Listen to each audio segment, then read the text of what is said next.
tete-a-tete. He had meant to be master of his fate that evening, and it had escaped him altogether. It had, as it were, blown up at the concussion of his first step. It dawned upon him that he had been abominably used by Ann Veronica. "Look here," he said, "I brought you here to make love to you." "I didn't understand your idea of making love. You had better let me go again." "Not yet," he said. "I do love you. I love you all the more for the streak of sheer devil in you. You are the most beautiful, the most desirable thing I have ever met in this world. It was good to kiss you, even at the price. But, by Jove, you are fierce! You are like those Roman women who carry stilettos in their hair." "I came here to talk reasonably, Mr. Ramage. It is abominable." "What is the use of keeping up this note of indignation, Ann Veronica? Here I am. I am your lover, burning for you. I mean to have you. Don't frown me off now. Don't go back into Victorian respectability and pretend you don't know and you can't think and all the rest of it. One comes at last to the step from dreams to reality. This is your moment. No one will ever love you as I love you now. I have been dreaming of your body and you, night after night. I have been imagining Mr. Ramage, I came here. I didn't suppose for one moment you would dare." "Nonsense! That is your mistake. You are too intellectual. You want to do everything with your mind. You are afraid of kisses. You are afraid of the warmth in your blood. It's just because all that side of your life hasn't fairly begun." He made a step toward her. "Mr. Ramage," she said sharply, "I have to make it plain to you. I don't think you understand. I don't love you. I don't. I can't love you. I love someone else. It is repulsive. It disgusts me that you should touch me." He stared in amazement at this new aspect of the situation. "You love someone else?" he repeated. "I love someone else. I could not dream of loving you." And then he flashed his whole conception of the relations of men and women upon her in one astonishing question. His hand went with an almost instinctive inquiry to his jawbone again.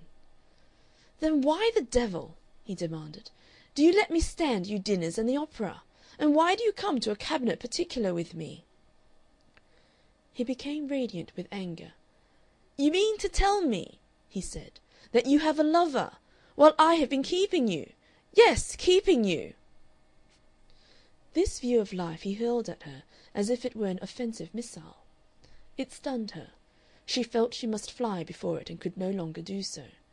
She did not think for one moment what interpretation he might put upon the word lover. "Mr. Ramage," she said, clinging to her one point, "I want to get out of this horrible little room. It has all been a mistake. I have been stupid and foolish.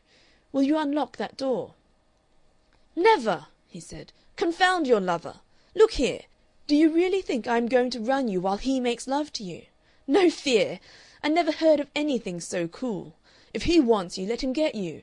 You're mine. I've paid for you and helped you, and I'm going to conquer you somehow, if I have to break you to do it.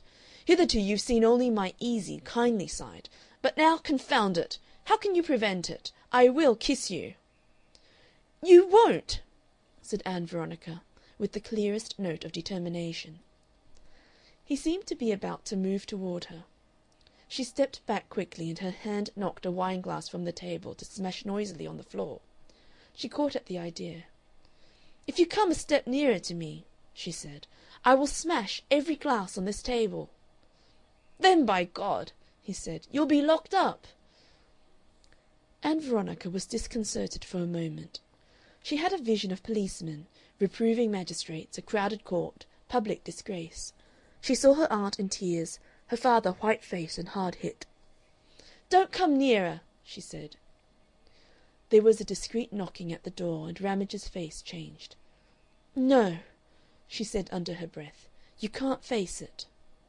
And she knew that she was safe. He went to the door. "It's all right," he said reassuringly to the inquirer without.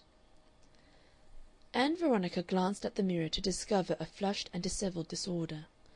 She began at once a hasty readjustment of her hair, while Ramage parleyed with inaudible interrogations. "A glass slipped from the table," he explained. "Non, pas du tout. Non, niet, vite. Oui, dans la note. Presently, presently." That conversation ended, and he turned to her again. "I am going," she said grimly, with 3 hairpins in her mouth. She took her hat from the peg in the corner and began to put it on. He regarded that perennial miracle of pinning with wrathful eyes. "Look here, Ann Veronica," he began. "I want a plain word with you about all this. Do you mean to tell me you didn't understand why I wanted you to come here?" "Not a bit of it," said Ann Veronica stoutly. "You didn't expect that I should kiss you?" "How was I to know that a man would think it was possible when there was nothing, no love?" "How did I know there wasn't love?" That silenced her for a moment. "And what on earth," he said, "do you think the world is made of? Why do you think I have been doing things for you? The abstract pleasure of goodness? Are you one of the members of that great white sisterhood that takes and does not give? The good accepting woman? Do you really suppose a girl is entitled to live at free quarters on any man she meets without giving any return?" "I thought," said Ann Veronica, "you were my friend." "Friend! What have a man and a girl in common to make them friends? Ask that lover of yours. And even with friends, would you have it all give on one side and all take on the other? Does he know I keep you? You won't have a man's lips near you, but you'll eat out of his hand fast enough." Ann Veronica was stung to helpless anger. "Mr. Ramage," she cried, "you are outrageous. You understand nothing. You are horrible. Will you let me get out of this room?" "No," cried Ramage. "Hear me out. I'll have that satisfaction anyhow. You women, with your tricks of evasion. You're a sex of swindlers. You have all the instinctive dexterity of parasites. You make yourself charming for help. You climb by disappointing men. This lover of yours he doesn't know!" cried Ann Veronica. "Well, you know." Ann Veronica could have wept with vexation. Indeed, a note of weeping broke her voice for a moment as she burst out.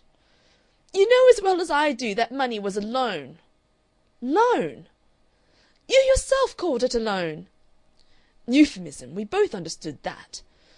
"You shall have every penny of it back." "I'll frame it when I get it." "I'll pay you if I have to work at shirt making at 3d. an hour." "You'll never pay me. You think you will.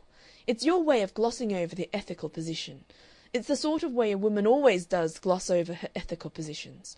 You're all dependents, all of you, by instinct. Only you good ones shirk. You shirk a straightforward and decent return for what you get from us, taking refuge in purity and delicacy and such like when it comes to payment." "Mr. Ramage," said Ann Veronica, "I want to go. Now."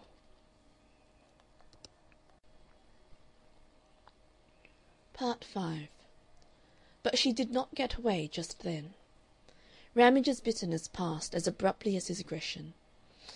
"Oh, Ann Veronica," he cried, "I cannot let you go like this. You don't understand. You can't possibly understand." He began a confused explanation, a perplexing contradictory apology for his urgency and wrath. He loved Ann Veronica, he said. He was so mad to have her that he defeated himself, and did crude and alarming and senseless things. His vicious abusiveness vanished. He suddenly became eloquent and plausible. He did make her perceive something of the acute, tormenting desire for her that had arisen in him and possessed him. She stood, as it were, directed doorward, with her eyes watching every movement, listening to him, repelled by him and yet dimly understanding. At any rate, he made it very clear that night that there was an ineradicable discord in life, a jarring something that must shatter all her dreams of a way of living for women that would enable them to be free and spacious and friendly with men. And that was the passionate predisposition of men to believe that the love of women can be earned and won and controlled and compelled. He flung aside all his talk of help and disinterested friendship as though it had never been even a disguise between them, as though from the first it was no more than a fancy dress they had put quite understandingly upon their relationship. He had set out to win her, and she had let him start. and at the thought of that other lover,